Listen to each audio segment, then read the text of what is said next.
It wasn't the blood that caught their attention. It was the single red rose, fresh, dewy, and placed delicately beside the woman's open palm, as if someone mourned her.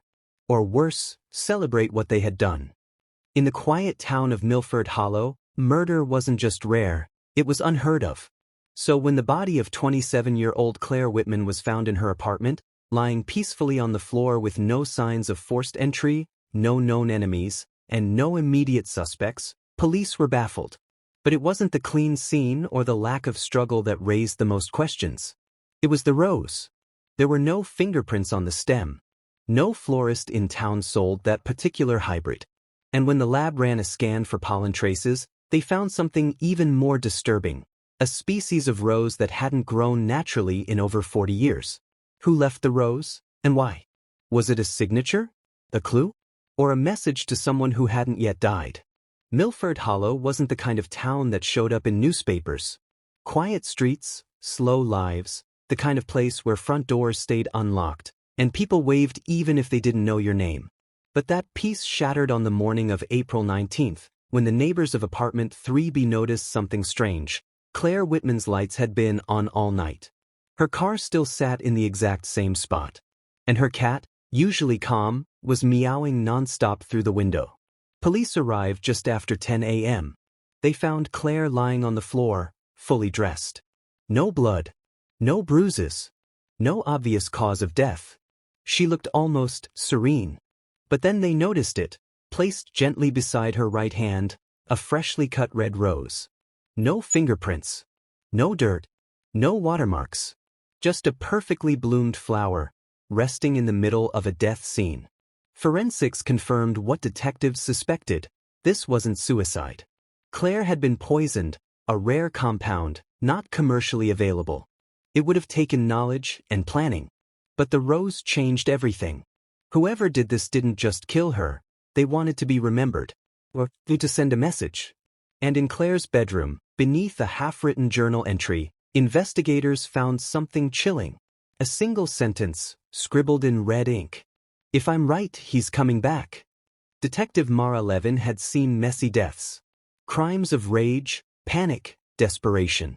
But this was different. Claire's apartment felt untouched. Too untouched. No sign of forced entry. No signs of struggle.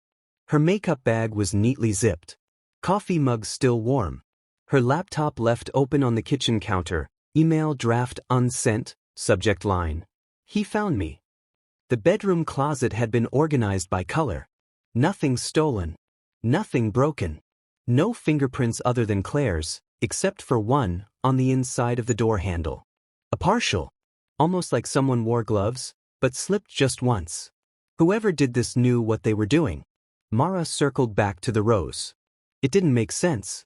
Claire had no boyfriend. No stalker on record. No florist receipt. But the rose stem was trimmed at an angle, professionally, the kind you'd get at high-end funeral parlors. A symbolic flower, left with surgical precision. Mara's gut tightened. Back at the station, they ran the fingerprint fragment. Nothing in the system. But an AI enhancement revealed an old, shallow scar in the whorl pattern, like a cut that had healed years ago. And that's when the first anonymous message arrived. No sender ID. Just 8 chilling words. She was just the first. "He's not done." Detective Mara sat at her desk, the photo in her hand. It was from Claire's dresser, faded at the edges, frame dusty. A beach snapshot. Phenomenon. Sharp jawline. Sunglasses hiding his eyes. His arm loosely around her. Relaxed. Confident. No name on the back. No digital copy found. She scanned the photo, then paused. The shadow between them, it bent the wrong way. As if someone else had been standing there. Removed. Cropped. Or never captured at all. Mara ran facial recognition on the man. No hits. Nothing in the DMV. Not in social media. Not even background noise online. Like he didn't exist. Or didn't want to. Then came the second message. "You're closer than you think. But not ready." Attached, a zoomed-in image of the man's face, and a grainy security cam still, time-stamped 6 nights ago. Same man. standing outside the precinct. Just staring. No movement. No break-in attempt. Just watching. Chills ran down Mara's spine. Someone wanted her to see him. To remember him. And then she did. A cold case. 8 years ago. Same build. Same posture. A body found in the snow, rose tucked beneath their hands. Back then, they called it a one-off. Mara's whisper cut through the silence. We missed him. He's been practicing. Detective Mara pinned Claire's photo to her case board, next to the others. Claire's face, beside 3 others. Different victims. Different years. But now, something was connecting them. Something hidden beneath the noise. She sifted through the old case files. Closed reports. Dusty corner notes. All women. All single. All vanished for 48 hours before being found, posed, peaceful as if laid to rest. But the detail that stood out? Each one had received a message. Not a text. Not an email. A handwritten note slipped under their door 24 hours before they vanished. Same paper. Same ink. You've been chosen. Back then, it was dismissed as coincidence. Or hoax. But now? Mara reopened the files. She looked at timestamps. Phone pings. Security footage.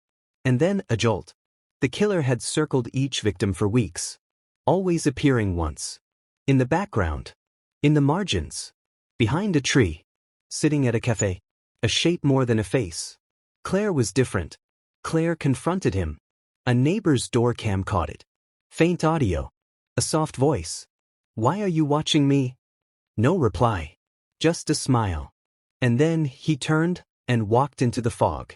Like he was waiting to be found. Marlene back. Exhaled. This wasn't random. It was ritual. And Claire had broken the pattern.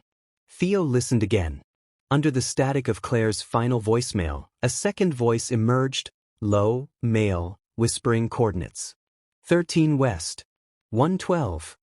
A location. Theo looked at Mara. This wasn't just a voicemail. It's a breadcrumb. They geared up. No warrant. No backup. Just a name and an address, and a feeling they were already too late. The house at 13 West 112th Street was forgotten by time. Burnt walls. Rusted locks. But inside, one room was untouched, cold and clinical. Dozens of VHS tapes sat on metal racks, each labeled with dates. Mara picked one. Play it. The screen lit up with shaky footage. Walking alone. Someone was filming her, from a distance. Precise. Too smooth for an amateur. Not stalking. Studying. Each tape showed a different woman. Different days. Same angle. Same pattern. Theo whispered, these aren't trophies. They're rehearsals. One tape had a date from just 2 days ago. A woman, alive. Unharmed. Mara, Theo said, heart pounding, he's not done yet. Suddenly, behind them, a creak. A whisper. I knew you'd come. They turned. A man stood in the hallway, calm, almost pleased. You're too late for Claire, he said. But not for her. He lunged. Mara fired. One shot. Then silence. Later, as the house was sealed off, Mara found one final tape. Labeled. The Detective, May 12, 25. She pressed play. It showed her. Walking through her precinct. 3 days ago. Studied. Targeted. The case was closed. But the hunter was always one step ahead.